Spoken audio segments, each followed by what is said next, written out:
If you'd like to experiment with the project file, I've provided a few links to the files that you can download to experiment more on.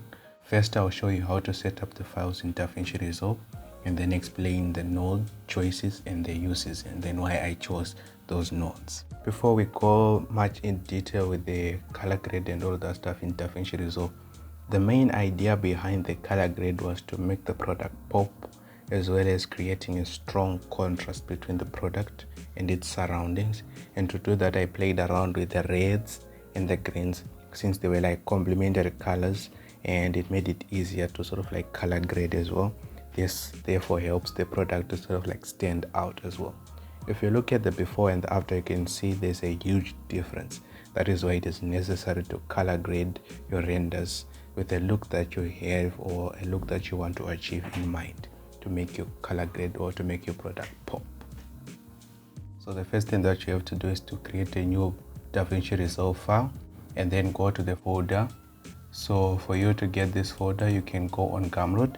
You'll be able to find this file that you're going to have, and then after that you won't be able to find this one because copyright reasons. So but you can actually go and download it here. You can actually find it here so that you can edit when you're going to sort of like follow along with the film grain, or when you're going to follow along with the color grading. So the first thing that we are going to do is going to select this, and then we're going to drag it into this media pool. Perfect. And then after that, after you've downloaded your film grain, what I want you to do is to select it, and then I want you to drag it here. So there's a specific reason why I did that. The reason being that when I have it here, I'm going to select it, and then after that I'm going to right click on it, and then I'm going to add to media pool as a matte. And then when you click at it, you actually see there's sort of like a different icon. So when you drag it directly, it's an image. You can actually see here, and then here it's sort of like this icon here that is totally different from this. So that's what we want when you're going to put it into the color grading page. So that's what you need there. Now go into your edit page, and then after that to create a new timeline. This timeline we are going to call it grade. Perfect. And then after that we're going to drag our new file, a new render, and then that's all you need to do there. And then now most of the work is now being done here. So the first thing that I'd like you to go is go into the gallery. Here's the gallery. If it's not there, there's the gallery. And then I want you to right click and then import. So when you import, you're going to go into your grade still, and then select the .drx file, and then import that. Now you have your new setup. So what that does, to right click on it, and then I want you to sort of select it, and then now you have your node setup. That's what we are looking for. So I'm going to deselect that. Now if an issue arises due to this, so what I would like you to do is to delete it. If you have deleted it, then there's nothing selected on here. Now go into your media pool, and then now because of that matte that we saved into this as a matte, we're going to select it, and then we're going to bring it in here, and then we see external matte, import into media pool as a matte. So that's the reason why. And then I'm going to select it, and then it's going to go into that. And then after that I'm going to select this one, since it's too apparent, it's too much in the image. So I'm going to go into my key, and then I'm going to select 0.4 so that it becomes a bit subtle, and then I'm going to have my full image here. So now you can see this is the full grade that we have here as well, and then this is the full node setup. So let's see, this is the before, and then this is the after. You can see there's a lot of like a very huge difference. So that's why we need to sort of like color grade our own renders or our own animations. It's a good thing. So what I'm going to do now is going to show you. So if you look at the top, we have the four top. So these are what I call the primaries, or sort of like the first adjustment that we make to our color grade. And then after that, these are sort of like nitty-gritty, sort of like adjusting specific things or a specific color that we want to adjust. So this is what we do here. So this is what we call secondaries. I didn't want to go much deeper into this, so this is my current node setup when I want to color grade.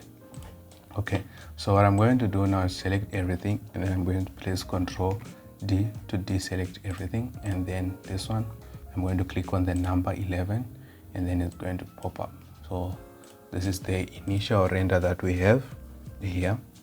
So now let's see how each node is going to affect this image. So the first image is going to affect the blur. So this is where I adjusted it, the blur radius. I adjusted it just a little bit so that it's not apparent, but what this node does is smoothen the edges of the image so that it's not a bit sharp, since it's coming directly from the render. And this is something that is not real in life.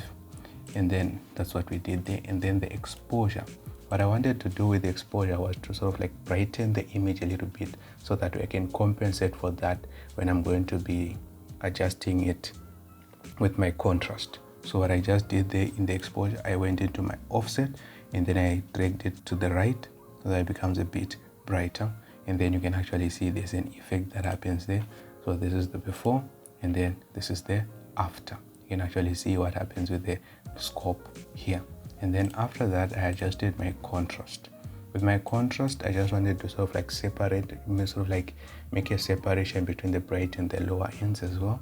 Especially I adjusted every single thing. I adjusted my lift, I adjusted my gamma, and then I adjusted my gain so that I can get this look as well. So I deepened it, I darkened it, and then I also reduced my brightness as well, and then I also worked with my UI, and then I just increased it just a little bit to get that.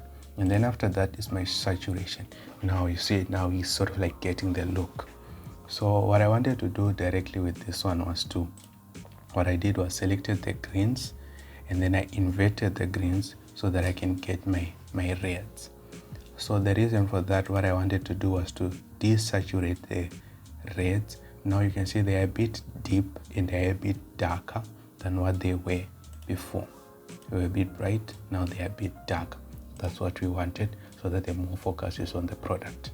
Now after that, that's what we did with our primaries. So I'm going to deselect. This is the, so just before, okay, so this is the before, and then this is the after. You can see now we're actually starting to get the look. And then after that, I adjusted my focus.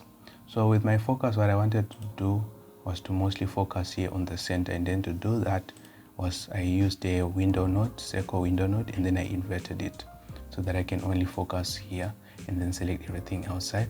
So everything outside I wanted to become darker, and for that I reduced it by using the curve node, and then made a little bit go down so that it becomes a bit darker. And then after that is just adjusting the colors. So I adjusted my reds. So when I adjusted my reds, I made them a little bit darker and deep as well. And then to do that, I just went into my color wrapper, selected my reds, and then I reduced my luminance to make them a bit darker as well. And then the other color that I adjusted was the green that is in the image.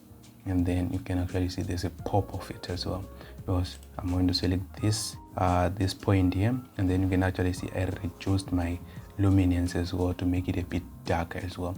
And then I just made sure that I saturated it more to get the look that we have here. This is the before, and then this is the after. After that, I did not touch more on the vignette or the grain, so there's nothing that is much here. And then this is what we have. It looks a bit, it's there, but we just need a little bit of one touch, and that is the grain. This is the before, and then this is the after. You can see it adds the texture to the image which you want. This is the whole grade that we have. So this is the before, and then this is the after. There's your image. Start to explore with anything that you want so that you can get the color grade that you want.